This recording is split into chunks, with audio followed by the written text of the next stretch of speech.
नमस्कार, आप सभी का स्वागत है एसएन सिंह के करंट अफेयर्स क्लास में।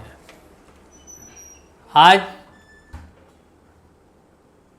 पॉलिटी के बारे में बताएंगे, लेकिन थोड़ा सा बात ये भी बता दें कि कल पॉलिटी के दृष्टि से बहुत महत्वपूर्ण चीज़ें हुई। एक तो पूर्व राष्ट्रपति रामनाथ कोविंद की अध्यक्षता वाली उच्च स्तरीय कमेटी एक देश एक चुनाव पर अपना रिपोर्ट राष्ट्रपति द्रौपदी मुर्मू को दे दी। ठीक है कि 2029 में एक साथ चुनाव कराए जा सकते हैं, बहुत सारा रिकमेंडेशन है। दूसरा चीज़ है कि चुनाव जो सुप्रीम कोर्ट के आदेश पर एक अधिनियम बना था, चुनाव आयुक्तों की नियुक्ति, सेवा प्रबंध के बारे, शर्त के बारे में, सेवा वेतन के बारे में विधेयक जो पारित हुआ था, उसके अनुसार पहली बार चुनाव आयुक्त दो नियुक्त किए गए हैं। तो इस तरीके से पॉलिटी, और इसके पहले एक टॉपिक था पॉलिटी का सीए, यानी 11 तारीख को सीए और 14 तारीख को दो पॉलिटी का चीज, नागरिकता से रिलेटेड, चुनाव आयोग से रिलेटेड, एक साथ चुनाव से रिलेटेड। तो कल के डेट में भी पीएससी अगर एक साथ चुनाव पर है तो जो पूछा था कि एक साथ चुनाव, तो अब उसमें एक नया चीज़ जुड़ जाएगा कि उपराष्ट्रपति रामनाथ कोविंद की अध्यक्षता वाली कमेटी ने क्या क्या कहा है। तो इस तरीके से मार्च का ही पॉलिटी का रूप में हो जाएगा आपको। तो मार्च का जो टॉपिक पढ़िएगा, आप भी अपने से तत्पर रहिए, उसको पढ़िए, हम लोगों से ज़्यादा जानकारी आपको मिल जाएगी। तो आप फरवरी में जो टॉपिक है, जिस चुनावी बॉन्ड की बात किए थे आप, सुप्रीम कोर्ट चुनावी बॉन्ड, तो 15 फरवरी 2024 को, पहले ध्यान से सुन लीजिए तब लिखवाते हैं। सुप्रीम कोर्ट के मुख्य न्यायाधीश डी.वाई. चंद्रचूड़ की अध्यक्षता वाली 5 सदस्यीय खंडपीठ ने इलेक्टोरल बॉन्ड यानी चुनावी बॉन्ड को असंवैधानिक घोषित कर दिया था और सुप्रीम कोर्ट के एसबीआई को बताया था कि जल्द से जल्द इस चुनाव आयोग को सुपुर्द करें। तो कल देखिएगा कि चुनावी बॉन्ड का भी पूरा रिपोर्ट एसबीआई दे दिया। सुप्रीम कोर्ट ने कहा कि इसमें जो गोपनीयता की बात है, चूँकि इलेक्टोरल बॉन्ड की जो गोपनीयता की बात है, वो आर्टिकल 19(1) के तहत सूचना के अधिकार कानून का उल्लंघन है। हर आदमी को जानने का हक है कि पैसा कहाँ से आया, किसके पास गया, क्या चीज़ में खर्च हुआ, और इसीलिए उसने कहा कि इलेक्टोरल बॉन्ड तत्काल प्रभाव से चुनावी बॉन्ड को बंद करने का आदेश दिया सुप्रीम कोर्ट ने एसबीआई को। सुप्रीम कोर्ट ने कहा कि नागरिकों को जानने का अधिकार है कि सरकार का पैसा कहाँ से आता और कहाँ जाता है।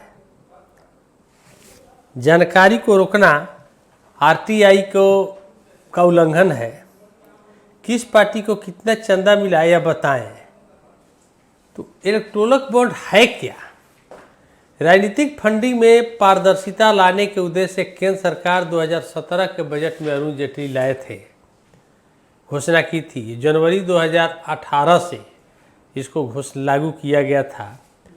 केंद्र सरकार इलेक्टोरल बॉन्ड लाने के लिए जनप्रतिनिधित्व कानून 1951, कंपनी अधिनियम 2013, आयकर अधिनियम 1916, विदेशी योगदान अधिनियम 2010 में संशोधन किया था और 30 जनवरी 2018 को लागू किया था। इस स्कीम के जरिए कोई व्यक्ति, कारपोरेट और संस्थाएं अपनी पहचान को गोपनीय रखते हुए एसबीआई से 1000, 10,000, 1 लाख और 10 लाख 1 करोड़ की कीमत की बॉन्ड खरीदकर पसंद की राजनीतिक पार्टियों को डोनेट करते थे और राजनीतिक दल इस बॉन्ड को भुनाकर रकम हासिल करते थे और इस तरीके से अधिकृत किया गया था एसबीआई को। लेकिन चंदा देने वालों का नाम, खास बात है कि चंदा देने वालों का नाम या अन्य जानकारी दर्ज नहीं होगी, नहीं दी जा सकती है तथा इन्हें टैक्स से भी छूट होती थी। तो बताइए 15 दिन के अंदर ये सब किया जाएगा। तो अगर कोई व्यक्ति, संस्था, कंपनी किसी पार्टी को, जिस सत्तारूढ़ पार्टी को देगी और उसकी जानकारी नहीं दी जाएगी, उसकी गोपनीयता रखी जाएगी, तो स्वाभाविक है कि कल के डेट में वो कंपनी उस पार्टी सरकार से फ़ायदा उठाना चाहेगी, जो भी सत्तारूढ़ दल की पार्टी होगी उसको ज़्यादा मिलेगा, तो कहीं ना कहीं उसके फ़ायदा होगा। तो सुप्रीम कोर्ट ने कहा कि तो बहुत गलत बात है, ये गोपनीयता के नाम पर ही बहुत गलत हो रहा है, ये तो भ्रष्टाचार को बढ़ावा देगा। तो इसी चीज़ को लिखना है आपको, तो लिख सकते हैं 15 फरवरी, इंडियन पॉलिटी लिख करके 15 फरवरी 2024, 15 फरवरी 2024 को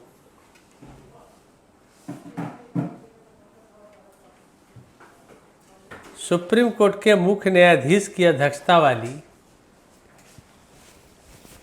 सुप्रीम कोर्ट के मुख्य न्यायाधीश DY चंद्रचूड़ की अध्यक्षता वाली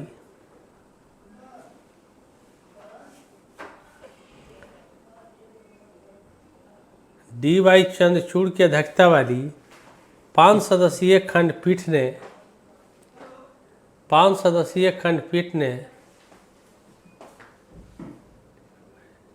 नहीं, अभी नहीं लिखवाया, अभी शुरुआतें कर रहे हैं। 5 सदस्यीय खंडपीठ ने चुनावी बॉन्ड या इलेक्टोरल बॉन्ड को असंवैधानिक घोषित किया।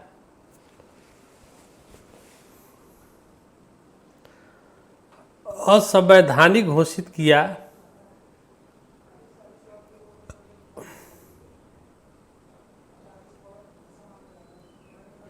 क्योंकि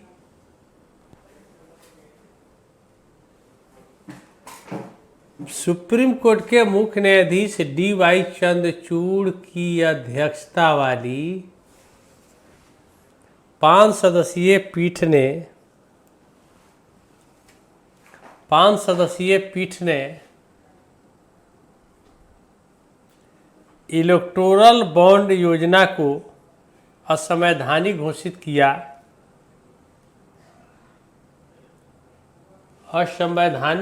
किया। क्योंकि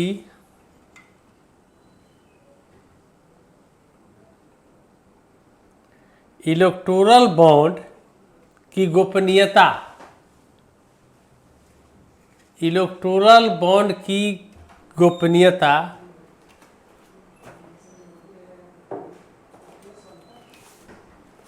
इलेक्टोरल बॉन्ड की गोपनीयता आर्टिकल 19(1) के तहत आर्टिकल 19(1) के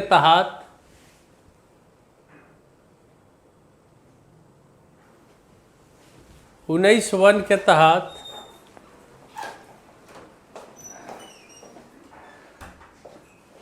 सूचना के अधिकार का उल्लंघन है। सूचना के अधिकार कानून का उल्लंघन है।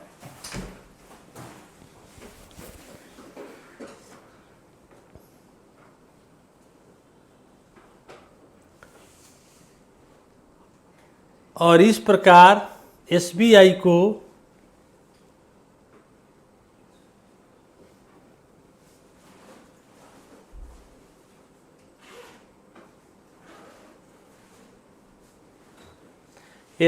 को तत्काल चुनावी बॉन्ड को बंद करने का आदेश दिया। SBI को तत्काल चुनावी बॉन्ड को बंद करने का आदेश दिया।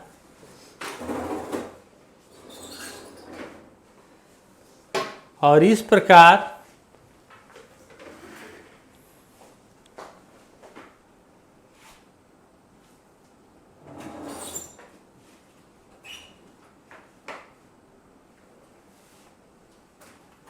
चुनावी बॉन्ड के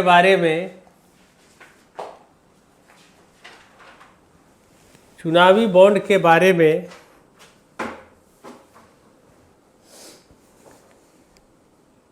कि किस पार्टी को कितना चुनावी बॉन्ड मिला,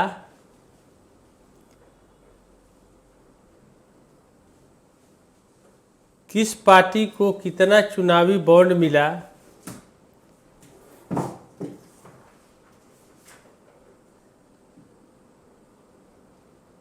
उसे 3 सप्ताह में बताएं, उसे 3 सप्ताह में बताएं और एसबीआई ने 14 फरवरी को बता दिया। 14 मार्च सॉरी, और एसबीआई ने 14 मार्च 2024 को बता भी दिया।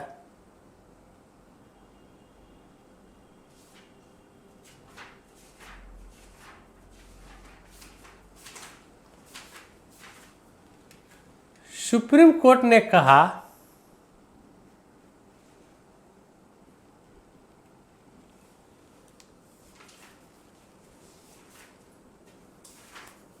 सुप्रीम कोर्ट ने कहा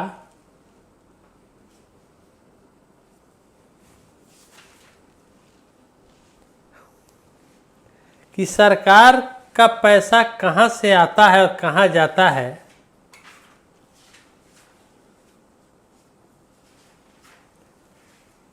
सरकार को पैसा कहां से आता है और कहां जाता है, जानकारी को रोकना,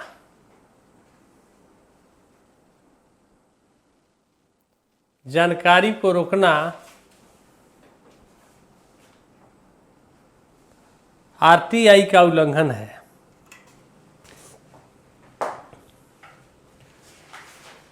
आरटीआई का उल्लंघन है। अब पैराग्राफ चेंज करके लिखिएगा कि इलेक्टोरल बॉन्ड स्कीम क्या है। इलेक्टोरल बॉन्ड या चुनावी बॉन्ड योजना क्या है डैश।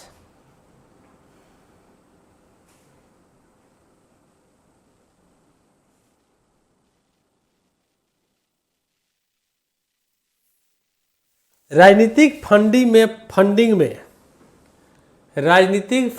में पारदर्शिता लाने के उद्देश्य से, राजनीतिक फंडिंग में पारदर्शिता लाने के उद्देश्य से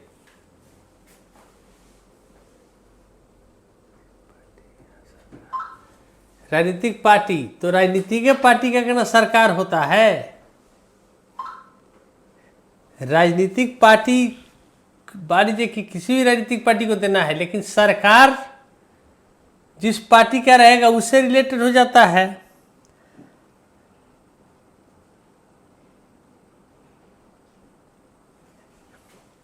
राजनीतिक जब मान लीजिए कोई पार्टी का ना सरकार बनता है तो स्वाभाविक है कि जो पार्टी सरकार में है वो ज़्यादा फायदा उठा सकती है, कंपनियां उसको ज़्यादा दे सकती है, ज़्यादा फायदा उठा सकती है। तो इसीलिए कि है कि किस पार्टी को कितना चुनावी बॉन्ड मिला यह बताना है। इसीलिए बहुत देखे खूब हंगामा हुआ, सुप्रीम कोर्ट बार बार कड़ाई से पेश हुआ, तब से एसबीआई दिया, क्योंकि स्वाभाविक है कि भारतीय जनता पार्टी को ज़्यादा मिला है।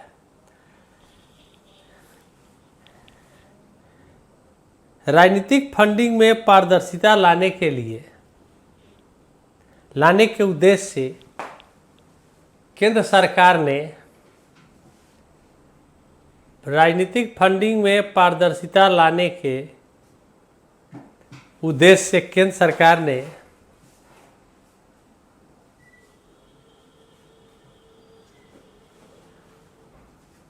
जनवरी 2017 के बजट में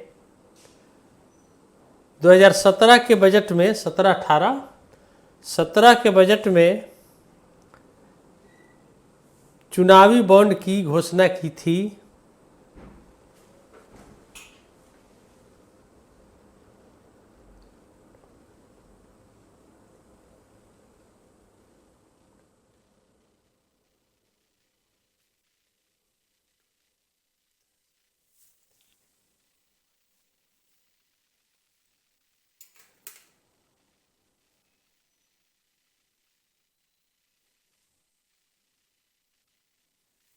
ठीक है, इसमें गलत जानकारी की बात नहीं है प्रभात जी।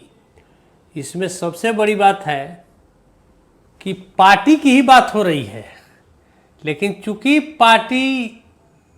कोई पार्टी कौन ज़्यादा फायदा उठा सकती है, जो पार्टी सरकार में रहती है, तो वहाँ जो बात लाइन लिखा गया है कि सरकार को या पार्टी को, कोई जो सरकार मीन्स क्या हो जाता है, पार्टी ही है।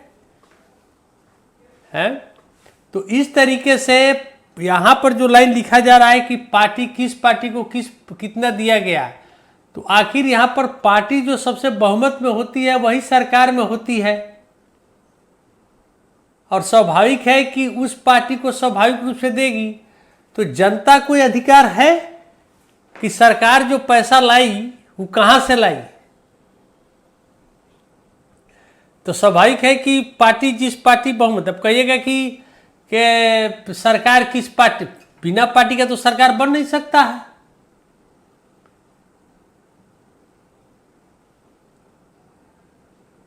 तो पार्टी ही दिमाग में रखिए, पार्टी की बात हमने लिखवाया है कि राजनीतिक फंड पड़ता कि नहीं, कि केंद्र सरकार ने 2017 के बजट में इसकी घोषणा की थी कि किस पार्टी को कितना फंडिंग दिया जाएगा। अब स्वाभाविक है कि फायदा उठाने वाली की बात है, तो हमने तो सरकार को देने की बात नहीं की है, हमने तो पार्टी की ही बात किया।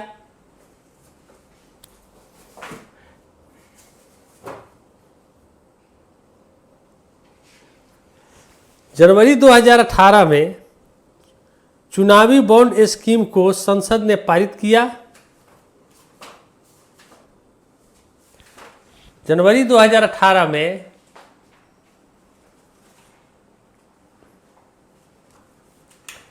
चुनावी बॉन्ड स्कीम को संसद ने पारित किया।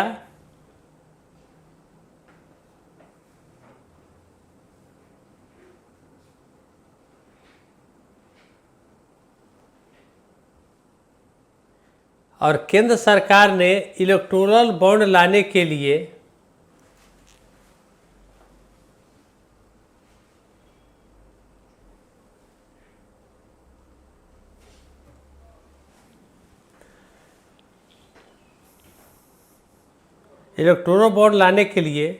जन प्रतिनिधित्व कानून 1951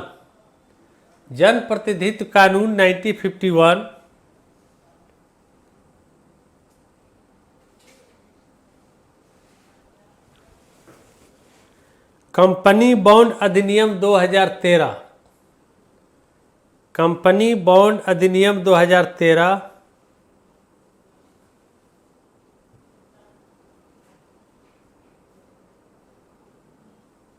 यानी कंपनी अधिनियम 2013, आयकर कानून 1961,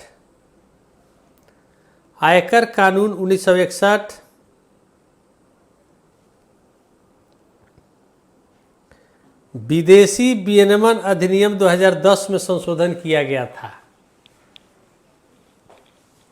विदेशी विनिमय अधिनियम 2010 में संशोधन किया गया था।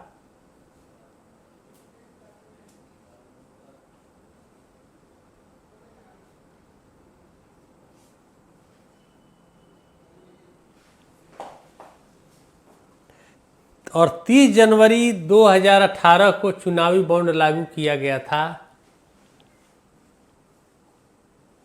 30 जनवरी 2018 को चुनावी बॉन्ड लागू किया गया था।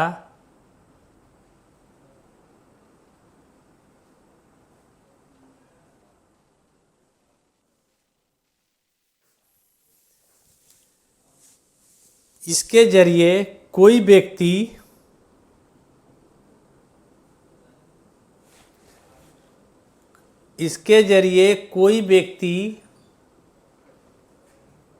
संस्था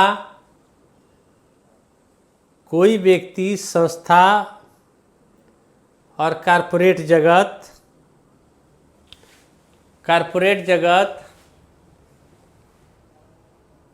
अपनी पहचान को गोपनीय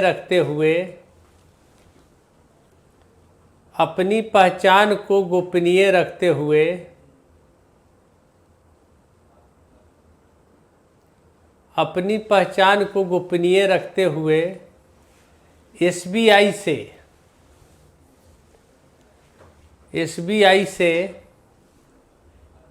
1,000,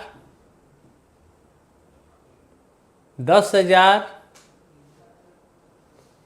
1,000, 10,000, 1,00,000 और 10,00,000। 1,000, 10,000, 1,00,000, 10,00,000 और 1 करोड़ की कीमत की 1,000, 10,000, 1,00,000, 10,00,000 और 1 करोड़ की कीमत की चुनावी बॉन्ड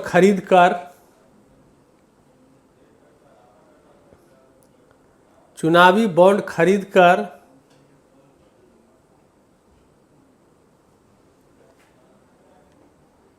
अपनी पसंद की राजनीतिक पार्टी को डोनेट करते थे।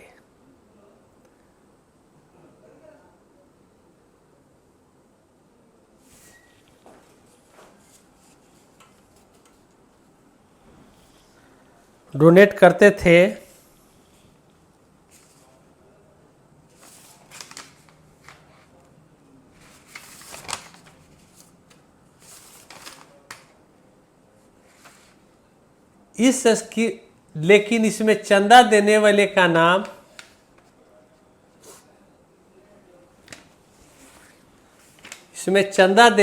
का नाम या अन्य जानकारी नहीं दी जा सकती थी। ये गोपनीय रखा जाता था। चंदा देने वाले का नाम या अन्य जानकारी नहीं दी जा सकती थी।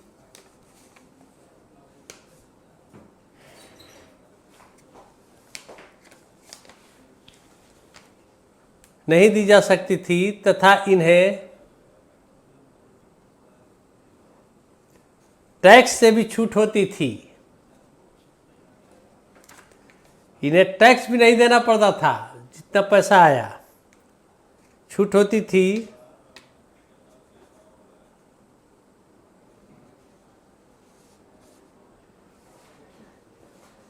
चुनावी बॉन्ड जारी होते ही या चुनावी बॉन्ड को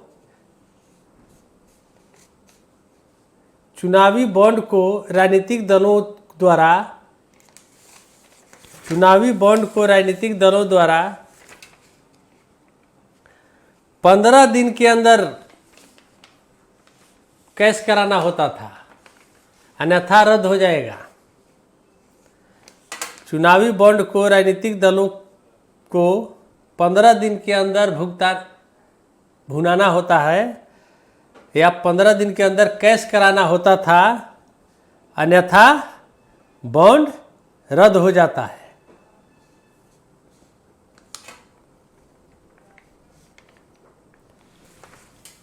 तो देखिए, जिस पार्टी को चुनावी बॉन्ड देना होता था उस पार्टी का नाम लिख दिया जाता था, जिसके नाम से संबंधित बॉन्ड खरीदा जाता था और उसे पार्टी को दे दिया जाता था। कोई व्यक्ति अकेले या कई व्यक्तियों के साथ चुनावी बॉन्ड खरीद सकता था। तो इसमें SBI से भुगतान कराना होता था।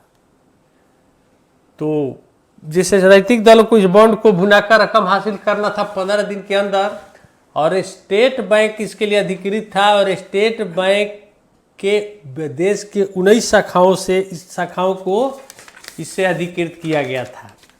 तो इस तरीके से चुनावी बॉन्ड के बारे में इतना समझ लीजिए कि यही है कि कोई व्यक्ति चुनावी बॉन्ड खरीद करके या संस्था या कंपनी उस राजनीतिक दल के नाम से वे राजनीतिक पार्टी को डोनेट करते थे, लेकिन उसमें उनका नाम नहीं दर्ज रहता था, माने वे गोपनीय रखा जाता था, कोई जानकारी नहीं दी जा सकती थी, उस पर टैक्स में भी छूट थी। तो स्वाभाविक है कि जब ये गोपनीय है, हाँ, बॉन्ड खरीदेगा कौन? मान लीजिए कि टाटा, रिलायंस, मोदी, अंबानी, ये सारे जो खरीदेंगे, अडानी ग्रुप, तो किस पार्टी को देंगे? मान लीजिए बड़े बड़े कॉरपोरेट जगत, चाहे जिसका काला धन है एक आम व्यक्ति के पास भी, तो किसी पार्टी से फ़ायदा उठाने के लिए क्या करेगा? अपने काला धन को भी इन्वेस्ट कर देगा और उस पार्टी से विभिन्न मुद्दों पर फ़ायदा उठाना चाह सकता है। अगर उस पार्टी को, स्वाभाविक है कि जिस पार्टी को ज़्यादा मिलेगा तो स्वाभाविक है कि उस व्यक्ति का फायदा होगा जो सरकार का समर्थन करे। तो जिस पार्टी का सरकार रहेगी तो स्वाभाविक है कि उस पार्टी को ज़्यादा डोनेट लोग करेगा, और लेकिन गोपनीय रखा जाएगा, टैक्स से भी बहुत सारी छूट मिल जाएगी। तो इसीलिए ये मामला सुप्रीम कोर्ट में गया था और सुप्रीम कोर्ट ने ऐतिहासिक फैसला दे दिया था। आप देखिएगा कि सरकार के दबाव में ही एसबीआई आनाकानी कर रहा था, लेकिन सुप्रीम कोर्ट के कड़े रुख को देखते हुए उसको देना पड़ा।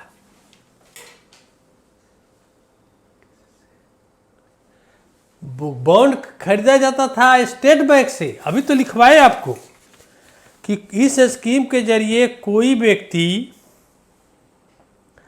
कॉर्पोरेट संस्था अपनी पहचान को गोपनीय रखते हुए एसबीआई से 1,000, 10,000, 1 लाख, 10 लाख और 1 करोड़ की कीमत की बॉन्ड खरीदकर अपनी पसंद के राजनीतिक पार्टी को डोनेट करते थे। राजनीतिक पार्टी को जिस दिन दिया गया अपने पसंद के, तो उस पार्टी को 15 दिन के अंदर एसबीआई के शाखा से उसको भुना लेना है रकम।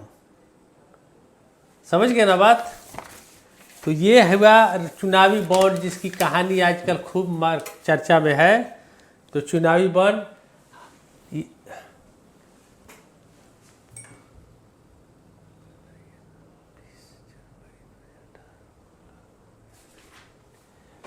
बीस जनवरी 30 जनवरी 30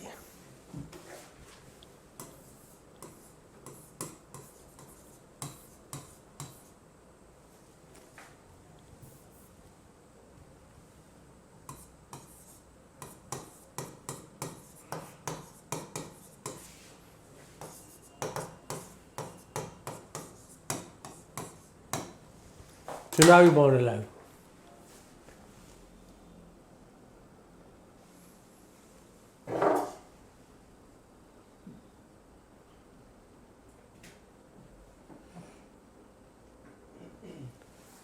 नहीं, ऐसा बात नहीं है। चुनावी बॉन्ड नाम दिया गया चूंकि चुनाव में ही खर्च होगा, और इलेक्शन के पहले ही न किसी पार्टी को दिया जाएगा, ताकि अगर सत्ता में आएगा तो उससे ज़्यादा फायदा होगा। तो इस तरीके से होता है। मैंने एक तरह का राजनीतिक चंदा, पहले लोग कैश में चंदा देते थे, है तो अब बॉन्ड के रूप में चंदा देते हैं, लेकिन दोनों में गोपनीय रखने की भी बात आ गई थी। इसीलिए इस चुनावी बॉन्ड चर्चा में रह गया कि गोपनीय क्यों रहेगा कि किस पार्टी को कितना कौन दिया। मान लीजिए कि चुनाव के समय ही मुख्य रूप से दिया जाएगा। हाँ, 19 शाखा को ही अधिकृत किया गया था, अभी बता दिए हैं आपको। तो इस तरीके से चुनावी बॉन्ड का मतलब समझ गए होंगे कि इसमें केवल एक प्रश्न यही था कि गोपनीयता क्या।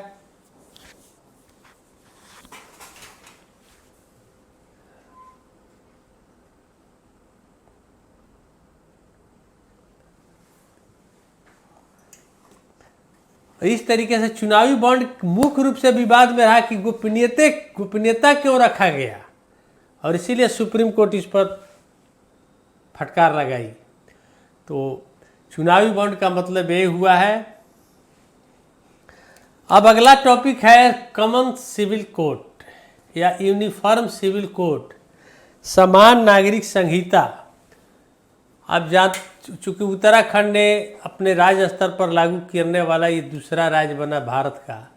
इसके पहले बहुत पहले 1965 में ही पुर्तगाल जो है 1965 में पुर्तगाल के गोवा सबसे पहले लागू करने वाला पहला राज्य रहा है कॉमन सिविल कोड। तो संविधान में जब बहस हो रही थी कि जब क्रिमिनल लॉ एक हो तो सिविल लॉ भी एक होना चाहिए, लेकिन चूंकि भारत तत्काल विभाजन हुआ था धार्मिक सामाजिक रूप में, तो इस तरीके से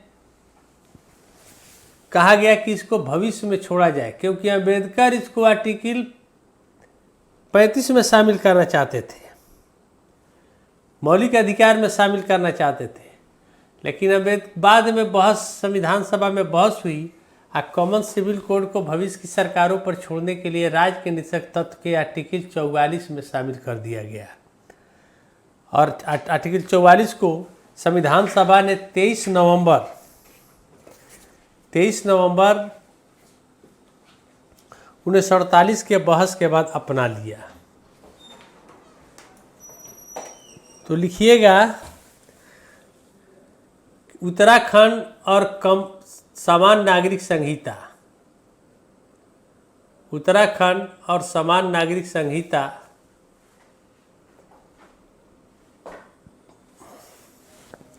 उल्लेखनीय है कि संविधान के राज्य के नीति निर्देशक तत्व, संविधान के राज्य के निर्देशक तत्व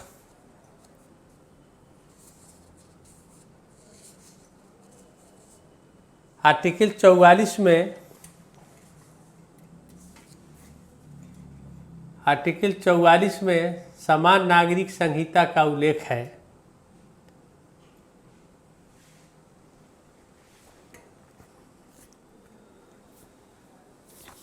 और इसे 23 नवंबर 1948 को संविधान में शामिल किया गया।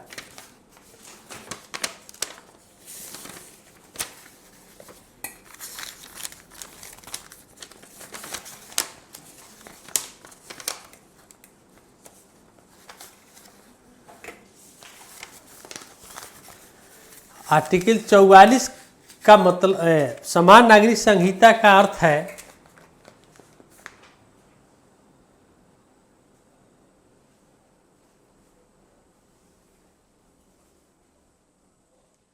समान नागरिक संहिता का अर्थ है पूरे देश के लिए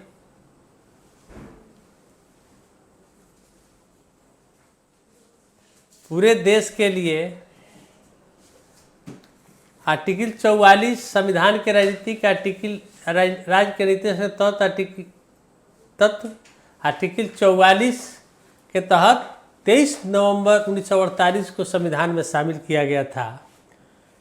इसका मतलब है, समान नागरिक संहिता का मतलब है पूरे देश के लिए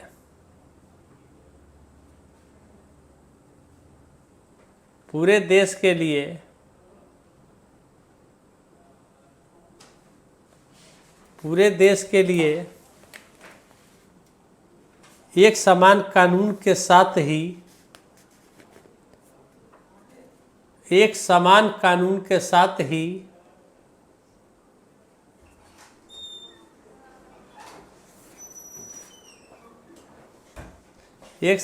कानून के साथ ही सभी धार्मिक समुदायों के लिए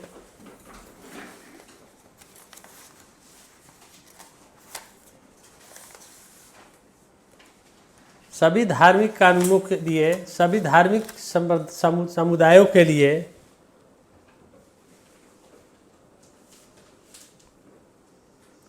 विवाह, तलाक,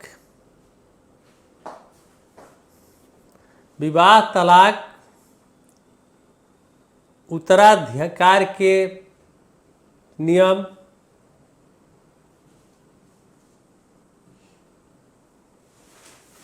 उत्तराधिकार, गोद लेने,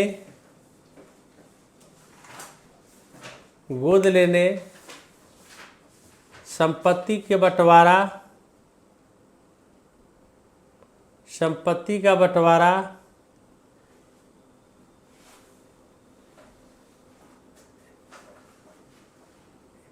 इत्यादि के लिए एक नियम होंगे।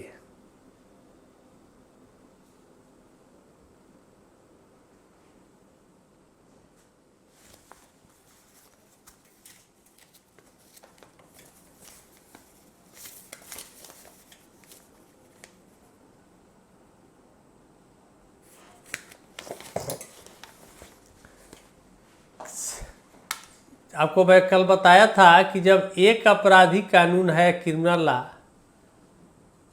तो एक सिविल लॉ क्यों नहीं होना चाहिए। अगर मान लीजिए कि अगर मुस्लिम समुदाय है, ईसाई समुदाय है, तो सबका तलाक और अलग अलग प्रावधान है, अलग अलग। तो और जब इसलिए संविधान के कानून उस पर लागू नहीं हो पाता है। उनका अपना शादी विवाह, गोद लेने का प्रथा कर रहा था।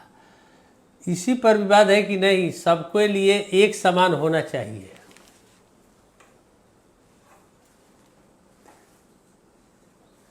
तेईस नवंबर 1948, 44 नहीं, 23 नवंबर 1948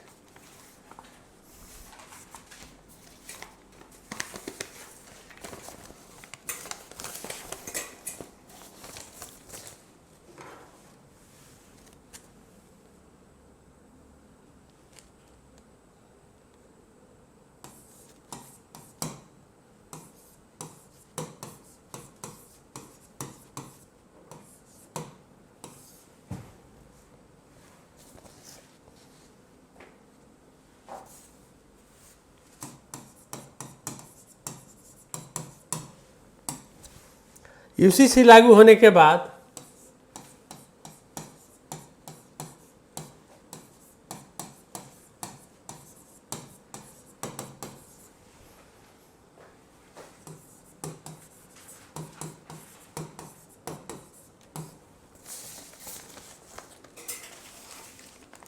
बहुविवाह,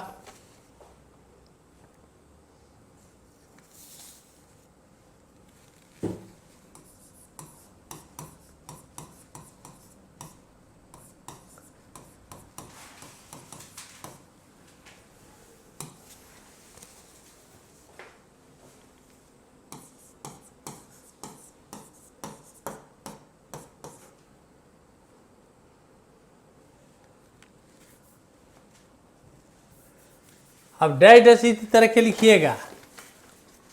बहुविवाह पर रोक लगेगी। सभी धर्मों की लड़कियों की शादी, सभी धर्मों की लड़कियों की शादी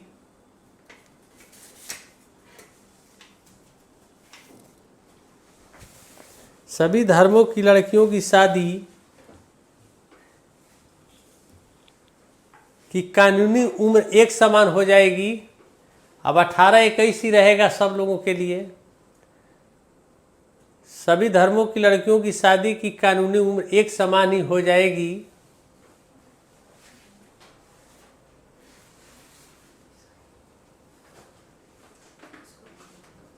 अगला डैश, लिव इन रिलेशनशिप। ये शब्द सुनते होंगे कि कई जोड़े बिना शादी के, बिना साथ फेरे लिए भी आपस में रहते हैं एक साथ। तो लिव इन, और बाद में उसमें बड़ा टकराव भी हो जाता है और एक दूसरे को लोग छोड़ भी देते हैं। तो लिव इन रिलेशनशिप में रहने वालों के लिए, लिव इन रिलेशनशिप में रहने वालों के लिए रजिस्ट्रेशन कराना जरूरी होगा, क्योंकि वो भाग नहीं सकते हैं। लिव इन रिलेशनशिप में रहने वालों के लिए रजिस्ट्रेशन कराना जरूरी होगा।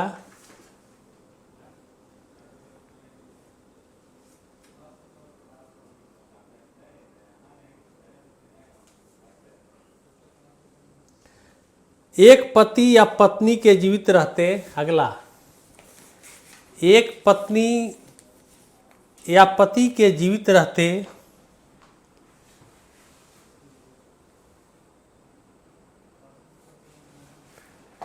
एक पति या पत्नी के जीवित रहते कोई नागरिक दूसरा विवाह नहीं कर सकता।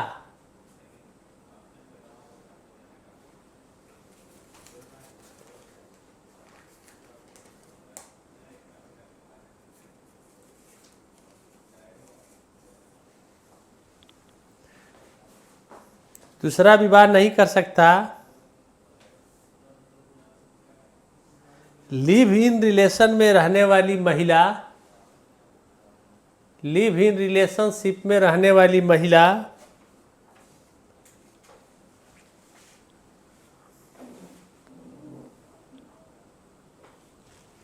लिव इन रिलेशनशिप में रहने वाली महिला को यदि उसका पुरुष साथी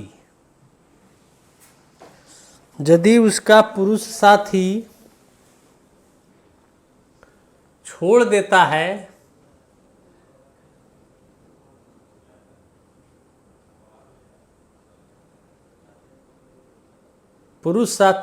देता है तो वह गुजारा भत्ता पाने का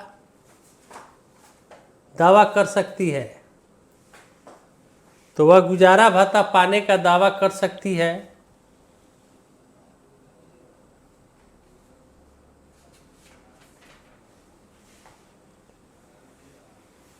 तथा लिव इन में रहने वाले बच्चों को लिव इन रिलेशनशिप में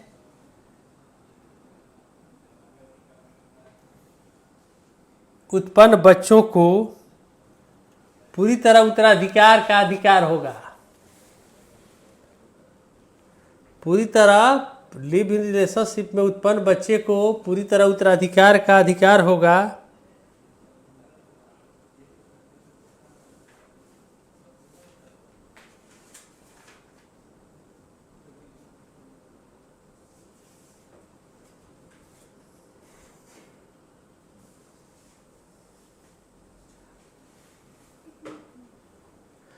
अगला डैश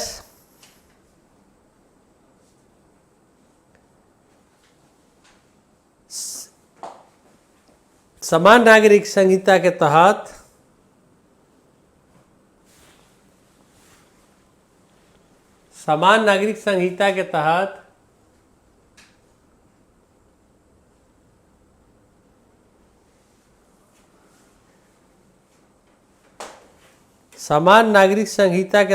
तहत बेटे बेटी के लिए एक समान संपत्ति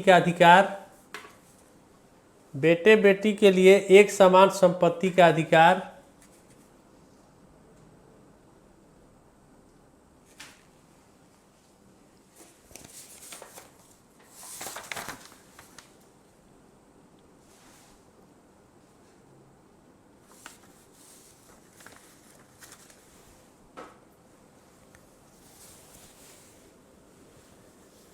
गर्भस्थ शिशु को भी अधिकार सुरक्षित होंगे।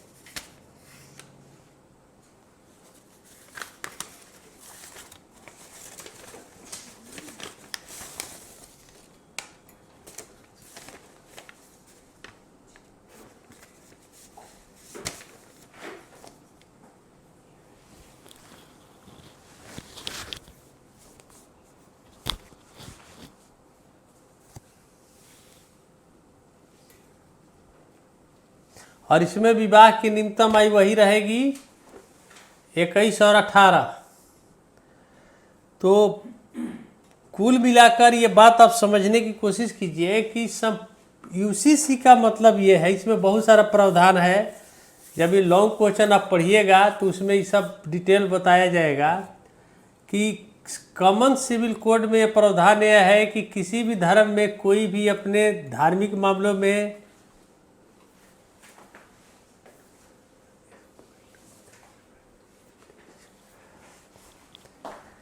किस पॉइंट को कर दें प्रभात जी, किस पॉइंट को?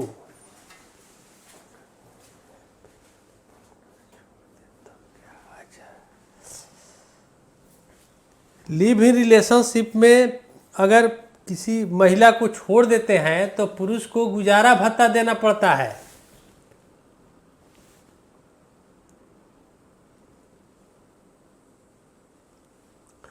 गुजारा भत्ता का हकदार होगी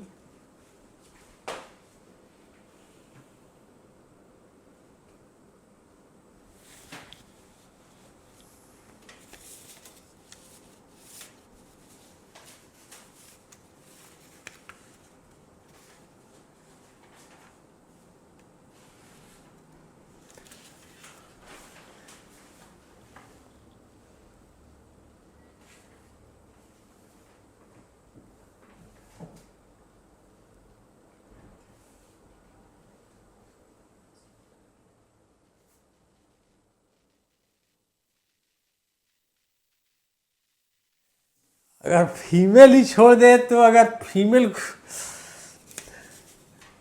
अब इस पर तो नहीं है भाई, बहुत बढ़िया प्रश्न उठाए कि अगर फीमेल ही छोड़ दे तो अगर फीमेल, इसके लिए तो प्रावधान नहीं किया गया है। देखिए जहाँ तक के टिप्पणी है,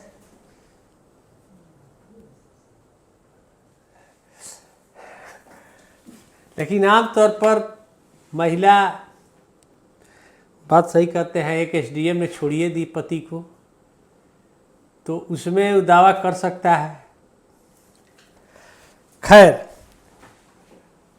ये जो एक प्रश्न अमृता पूछी है कि अलग अलग राज्य नहीं, ये अपना राज्य के शासक तत्व को अपना अपना राज्य भी अलग अलग कर सकता है, लेकिन केंद्र सरकार अगर ये कानून बना दे तो सभी राज्यों को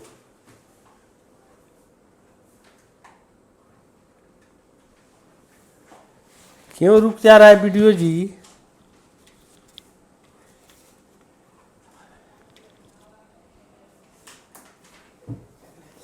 पुरुष के लिए प्रावधान नहीं, कि महिला छोड़ दे तो कोई प्रावधान नहीं किया गया है। क्या प्रभात जी वीडियो रुक रुक कर जा रहा है, क्यों जा रहा है भाई?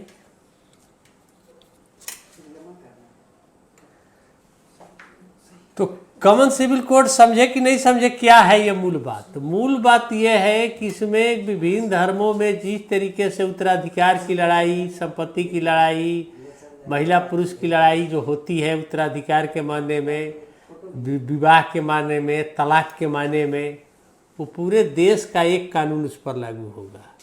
अभी तक क्या था कि अलग अलग धर्म वाले अपने अपने नियम के अनुसार चलते थे, और सुप्रीम कोर्ट कई बार कह भी चुका है कि देश में कॉमन सिविल कोड की ज़रूरत है, क्योंकि इससे क्या होता है कि बहुत सारा भेदभाव होता है, न्यायपालिका को भी बहुत बड़ा हस्तक्षेप करना पड़ता है।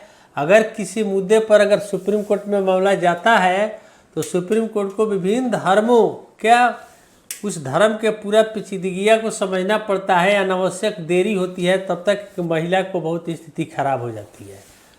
समझ गए? तो इसीलिए साहबानो केस 1985 में वाईबी चंद्रचूड़ ने जब फैसला दिया था तो कहा कि देश को ज़रूरत है कॉमन सिविल कोड की। तो बाद में राजीव गांधी सरकार ने वोट की राजनीति के देखते हुए साहबानो केस के फैसले को भी पलट दिया था, क्योंकि मुस्लिम धर्म के अनुसार वो गुजारा भत्ता देना नहीं था, और यहाँ था कि नहीं आपको देना है।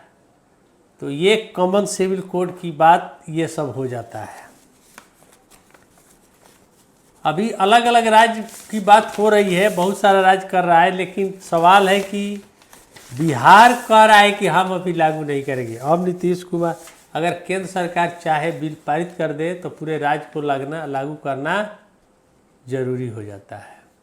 किसी के साथ इसमें मुख्य बात है कि महिला पुरुष या बच्चों में कोई भेदभाव नहीं किया जाए, बस लबोलुबाब यही है। क्योंकि आमतौर पर विभिन्न धर्मों में बड़ा उत्पीड़न होता है। अब तो 3 तलाक पर कानून बन गया तब ना, नहीं तो पहले क्या था, पति फोन पर भी कह देता था तलाक तलाक तलाक, तो तलाक हो जाता था। इससे महिला का जीवन खराब हो जाता था। हलाला एक प्रथा था, उस पर भी प्रतिबंध लगा दिया गया। हलाला का मतलब होता है मुस्लिम धर्म में कि एक पुरुष किसी पत्नी को अगर तलाक दे दिया, अगर उसे दूसरी बार शादी करना चाहता है तो उसको दूसरे से शादी करना पड़ेगा और उसके साथ रहना पड़ेगा, फिर उसको वो तलाक देगा और तब तलाक में क्या कहा जाता है, तब उसे शादी की जाएगी। तो एक तो महिला बहुत अपशब्द भी बोली थी कि इस तरीके से प्रथा बहुत खराब प्रथा है, इसीलिए हलाला जैसे प्रथा पर भी रोक लगा दिया गया। हलाल किया जाता है महिला को इस कई पुरुषों के साथ, इसीलिए इस तरीके से यूसीसी की मांग हुई।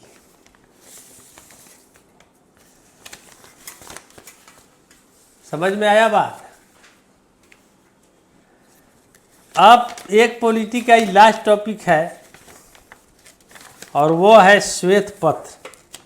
अर्थव्यवस्था पर एक श्वेत पत्र संसद में, लोकसभा में अंतरिम बजट में वित्त मंत्री निर्मला सीतारमण ने ऐलान किया था और इस प्रकार उन्होंने पेश किया। तो श्वेत पत्र क्या होता है? श्वेत पत्र एक सूचनात्मक रिपोर्ट होता है जिसमें सरकार तथ्यों पर आधारित रिपोर्ट जारी करती है किसी मुद्दे पर, विभिन्न मुद्दे पर, माने देश का हर मुद्दे पर, विदेश नीति पर, अर्थव्यवस्था पर, नेशनल पर, साइंस टेक पर, किसी चीज़ पर वे श्वेत पत्र लाकर कच्चा चिट्ठा रख सकती है कि देश की हालात क्या है। और श्वेत पत्र एक तो लिखिएगा कि वित्त मंत्री निर्मला सीतारमण ने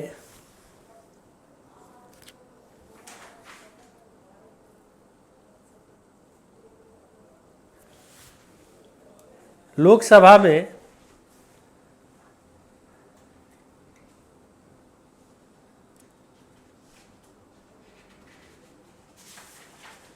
भारतीय अर्थव्यवस्था पर श्वेत पत्र जारी लाया।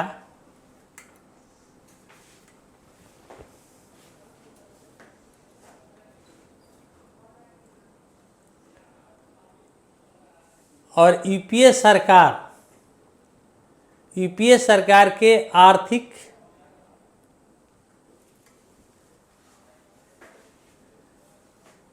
आर्थिक निर्णयों, यूपीए सरकार के आर्थिक निर्णयों और उसके दुष्प्रभाव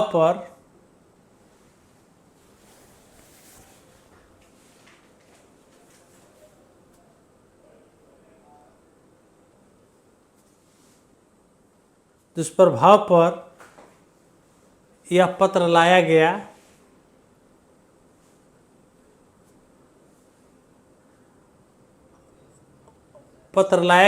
और वर्तमान सरकार की उपलब्धियों को भी दिखाया गया है।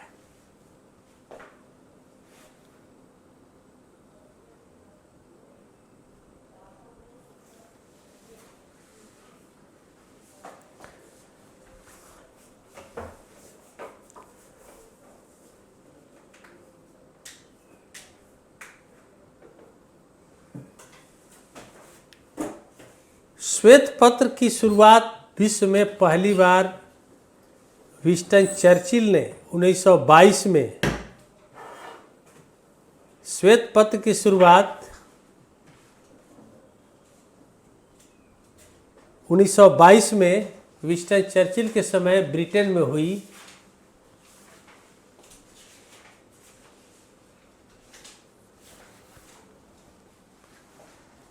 श्वेत पत्र यूपीए सरकार की आर्थिक कुप्रबंधन, कुप्रभाव और वर्तमान सरकार की उपलब्धियों के बारे में लाया गया।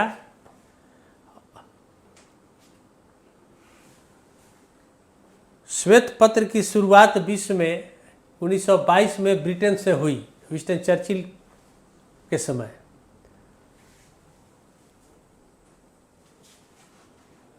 (1922) में ब्रिटेन में हुई। भारत की जो आज़ादी थी, जो 1935 का एक्ट था, एक तरह से वह श्वेत पत्र ही था ब्रिटेन में। और जब लिख लीजिए ये लाइन कि 1935 का एक्ट पहले श्वेत पत्र ही था,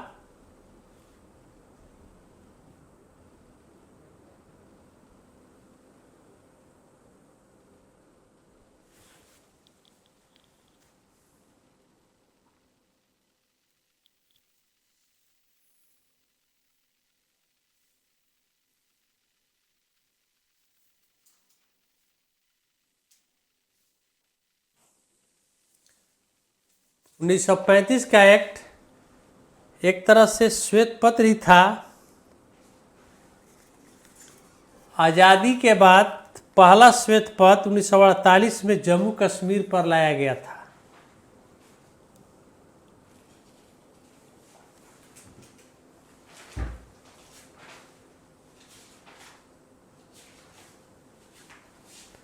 जम्मू कश्मीर पर लाया गया था।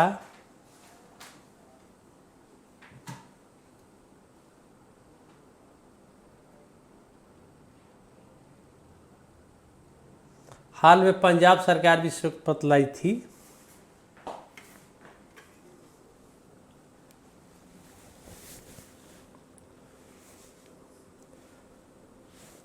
श्वेत पत्र किसी विषय की जानकारी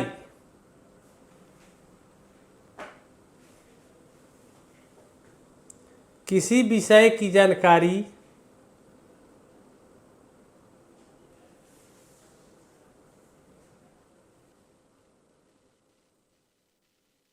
या एक सर्वेक्षण के परिणाम सारांश होता है।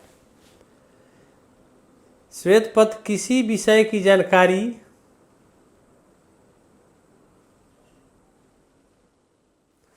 या एक सर्वेक्षण अध्ययन के परिणाम का सारांश होता है।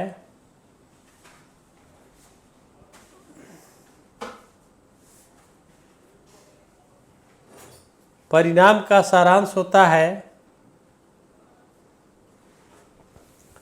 श्वेत पत्र किसी भी विषय में हो सकता है।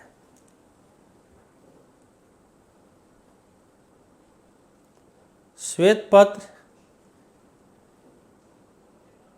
किसी भी विषय में हो सकता है, किसी भी विषय के बारे में हो सकता है।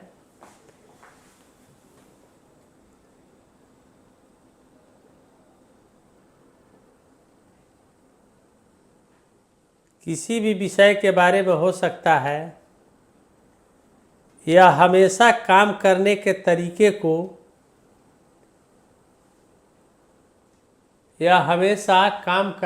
तरीके को बेहतर बनाने का सुझाव देता है। बेहतर बनाने का सुझाव देता है।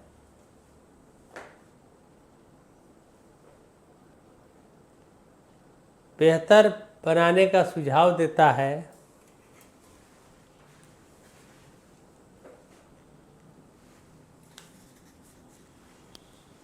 इसमें भ्रामक तथ्य नहीं दिया जाता है।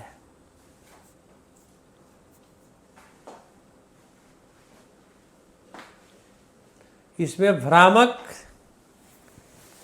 तथ्य नहीं दिए जाते हैं, बल्कि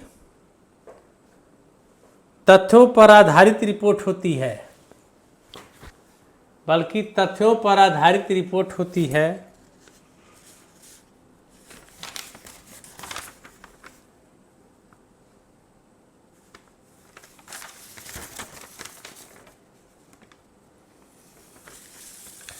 उस समय के कई घोटालों का भी जिक्र था। अब इसको लिखिएगा नहीं, जैसे कोल घोटाला, 2G घोटाला, शारदा चिटफंड घोटाला, एंटिक्स डेवास घोटाला, नौकरी के लिए ज़मीन घोटाला, जम्मू कश्मीर क्रिकेट एसोसिएशन का घोटाला, अगस्ता वेस्टलैंड घोटाला, राष्ट्रमंडल खेल घोटाला। तो ये सब बहुत सारे घोटालों का भी जिक्र हुआ था। तो कुल मिलाकर श्वेत पत्र का अगर पीटी में क्वेश्चन हो सकता है कि श्वेत पत्र क्या होता है, तो आपको मैंने बताया कि एक तथ्य होता है, एक सर्वेक्षण होता है। सरकार तथ्यों पर आधारित पेश करती है, इसमें कोई गलत सूचना नहीं दी जाती है। और विश्व में पहली बार श्वेत पत्र कहाँ जारी हुआ, तो ब्रिटेन में 1922 में। और दूसरा 1935 का एक्ट के बारे में याद है कि ब्रिटेन ने श्वेत पत्र के माध्यम से 1935 का एक्ट दिया था। और भारत में आज़ादी के बाद पहला श्वेत पत्र 1948 में जम्मू कश्मीर पर हुआ था। यही ऑब्जेक्टिव क्वेश्चन हो सकता है। तो बस इकोनॉमी टॉपिक के पॉलिटी में यही सब टॉपिक फरवरी में हुआ। अगले क्लास में इकोनॉमी पर चर्चा करेंगे। बिहार बजट, बिहार आर्थिक सर्वेक्षण 2023-24, 24-25 बजट, और इसके बाद बिहार लघु उद्यमी योजना। इसके बाद WTO का 13वां बैठक हुआ था अबू धाबी में। उसमें कोई बिना ठोस नतीजे के वो वार्ता संपन्न हो गई। तो WTO के बारे में कुछ चर्चा की जाएगी। बिहार बजट ही मेन है, बिहार आर्थिक सर्वेक्षण मेन है। और इसके बाद बिहार लघु उद्यमी योजना 2-2 लाख रुपए जो गरीब परिवारों को देने की बात हुई है।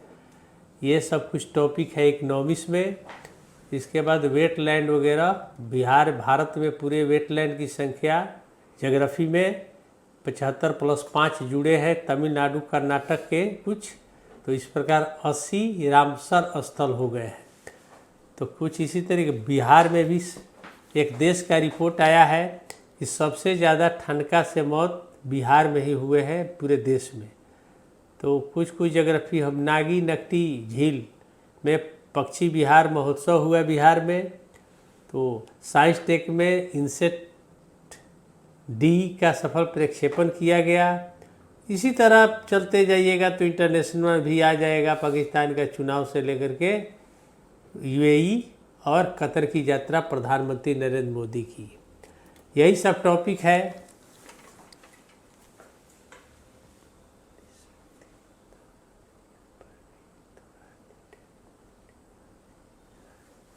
नारी शक्ति बंधन अधिनियम पर ठीक है, हम वादा की सुनिए, अभी तो नहीं, लेकिन नारी शक्ति बंधन अधिनियम पर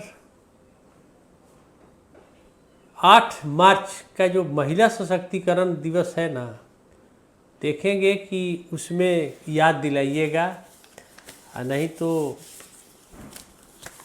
कभी न कभी लिखवा जरूर देंगे। इतना जान लीजिए, महिला सशक्तिकरण भारत प्रयास उस समय जब लिखवाए थे कि बिहार और भारत में महिला सशक्तिकरण प्रयास, उस समय याद दिलाते तो उसमें लिखवा देते हैं। तो बस आज इतना।